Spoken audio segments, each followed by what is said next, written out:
शिरढोण ग्रामपंचायतीतील कथित आर्थिक गैरव्यवहाराची चौकशी सुरू.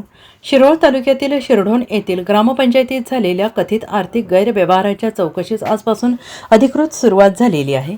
एप्रिल 2022 ते 30 नोव्हेंबर 2025 या कालावधीत ग्रामपंचायतीच्या आर्थिक व्यवहारांमध्ये बोगस बिले सादर करून मोठ्या प्रमाणावर निधी अपहार झाल्याचा गंभीर संशय व्यक्त केला जातो आहे. या प्रकरणाची दखल घेत पंचायत समिती शिरोळच्या वतीनं चौकशी समितीची नियुक्ती करण्यात आलेली आहे. पंचायत समितीतील विस्तार अधिकारी रवी कांबळे यांच्या अध्यक्षतेखाली समिती आज शिरढोण येथे दाखल झाली.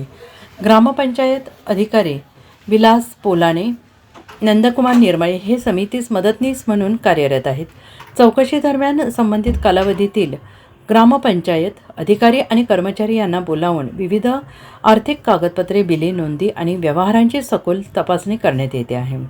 चौकशी सुरू होताच ग्रामपंचायतीतील संबंधितांचे धाबे दणाणले असून गावात या प्रकरणाबाबत उलटसुलट चर्चांना उधाण आलं आहे. ग्रामस्थांमध्ये या गैरव्यवहाराबाबत संताप व्यक्त होत असून दोषींवर कठोर कारवाई व्हावी अशी मागणी जोर धरू लागली आहे.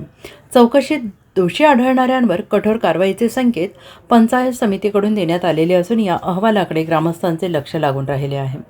Bureau report, SBN Marathi, Shirol.